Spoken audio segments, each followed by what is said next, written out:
Bismillahirrahmanirrahim. Assalamualaikum warahmatullahi wabarakatuh. Yang saya hormati dosen pengampu perilaku organisasi Profesor Jaman Satori dan Bapak C. Triata, serta rekan-rekan yang saya banggakan. Pada kesempatan kali ini, kami dari kelompok 9 akan mempresentasikan materi mengenai kualitas kehidupan kerja dalam organisasi.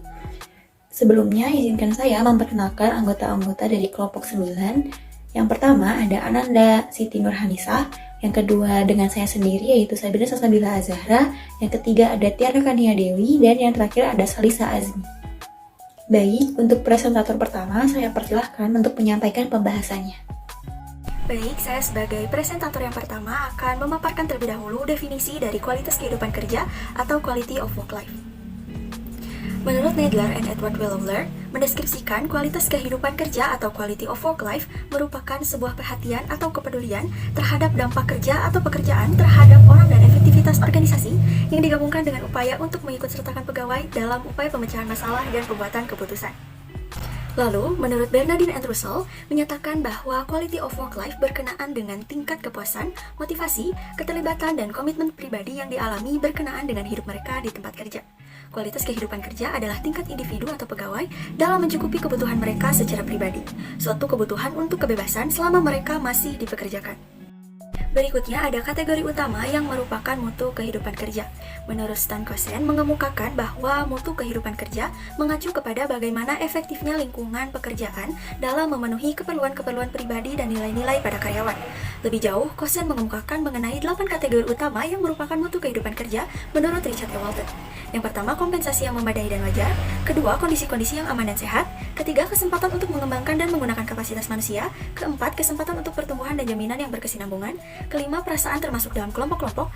6, hak-hak karyawan. Dan 7, kerja dan ruang kerja keseluruhan relevansi kehidupan kerja. Lalu berikutnya ada tujuan kualitas kehidupan kerja. Yang pertama yaitu memperbaiki kepuasan kerja bagi pekerja.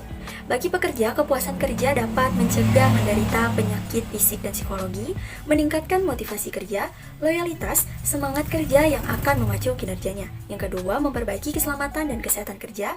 Yang ketiga, meningkatkan kinerja para pekerja. Yang keempat, menciptakan pembelajaran organisasi, yang mana membangun pembelajaran organisasi ini berupaya untuk mengembangkan para pekerjanya secara terus-menerus dan pekerja menerapkan ilmu pengetahuan dan keterampilannya untuk melaksanakan pekerjaannya dan menciptakan lingkungan kerja yang kondusif.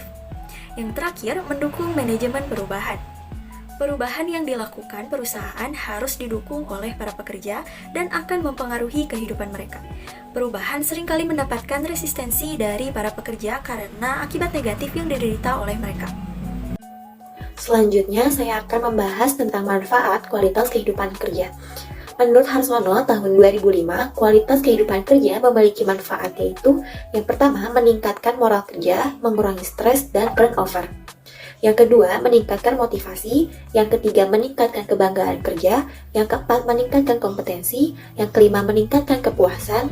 Yang keenam, meningkatkan komitmen. Dan yang terakhir, meningkatkan produktivitas. Selanjutnya, saya akan membahas tentang dorongan terhadap peningkatan mutu kualitas kehidupan kerja. Yang pertama, ada desain organisasi klasik yang kurang memperhatikan terhadap kebutuhan manusia. Jadi, perkembangan organisasi sampai saat ini telah menjadikan organisasi sebagai sebuah sistem sosial layaknya kehidupan manusia.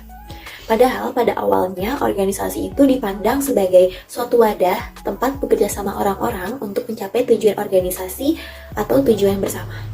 Berdasarkan ketidakpuasan itu, organisasi kemudian dipandang sebagai sesuatu yang mengalami pertumbuhan dan perkembangan dan suatu waktu akan mengalami kematian.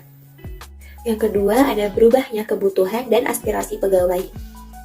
Dorongan terhadap kebutuhan dan aspirasi pegawai yang terus meningkat dan mengharapkan diposisikan dapat diperlakukan secara lebih manusiawi.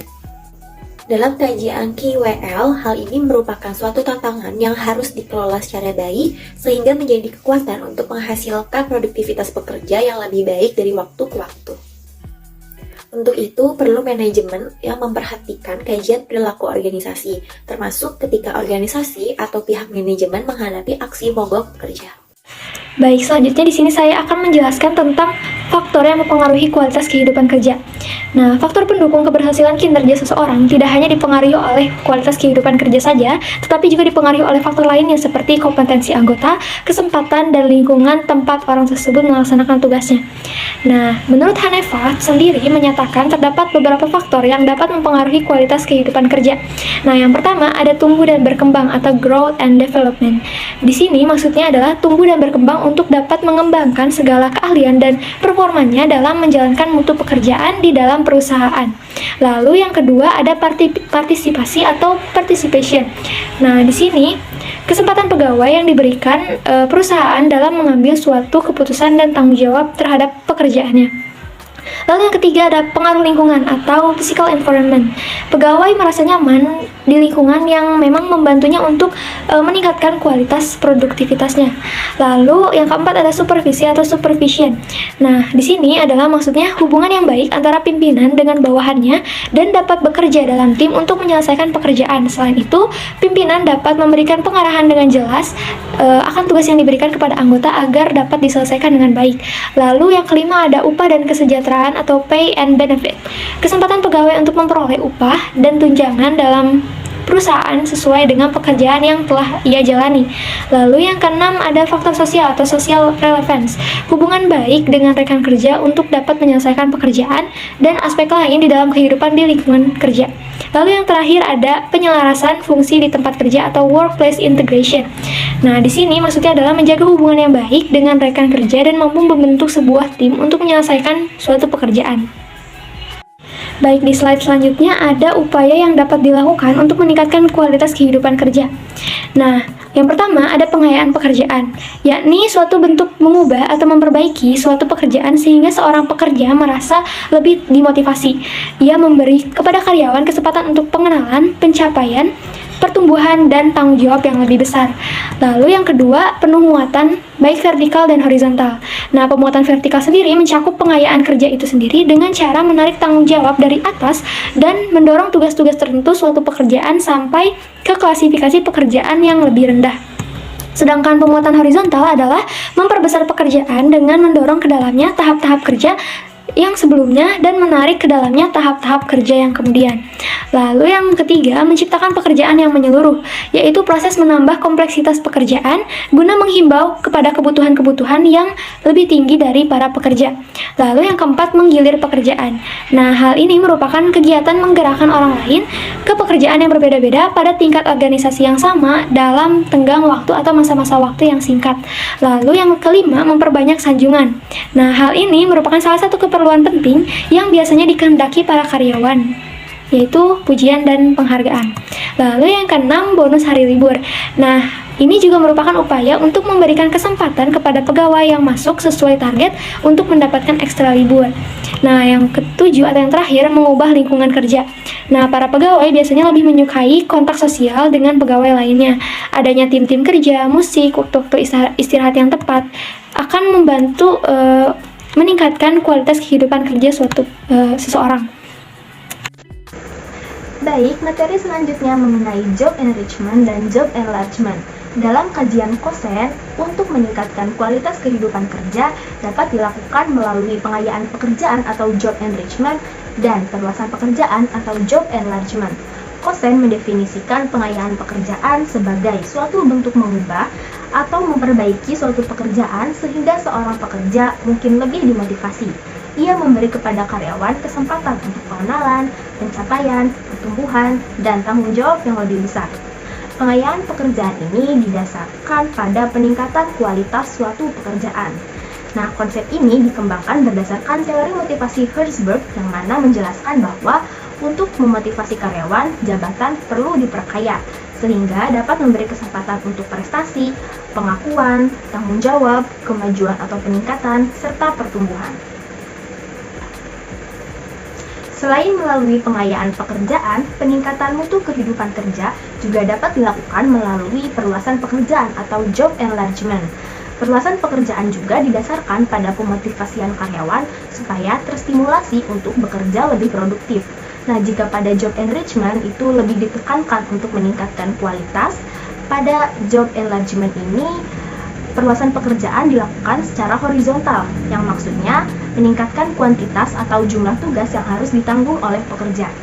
Pada dasarnya, hal ini dilakukan karena ada kepercayaan manajemen terhadap individu untuk melakukan sesuatu yang lebih besar. Rasa kepercayaan manajemen ini merupakan suatu kondisi yang dibangun bersama oleh manajemen beserta pegawai. Nah, peningkatan kuantitas maupun kualitas bagi karyawan ini merupakan suatu upaya untuk meningkatkan kepuasan kerja pegawai sehingga mereka lebih termotivasi untuk bekerja lebih baik di perusahaan tersebut. Masalah-masalah yang sering muncul dalam menciptakan kualitas kehidupan kerja suatu organisasi dapat diklasifikasikan berdasarkan yang pertama, kondisi manusia, dua, kondisi organisasi, serta ketiga, kondisi fisik lingkungan kerja. Kondisi manusia berkaitan dengan karakteristik orang-orang yang ada dalam organisasi yang membentuk kekhasan tertentu, yang nantinya dalam waktu yang cukup lama akan menjadi budaya organisasi.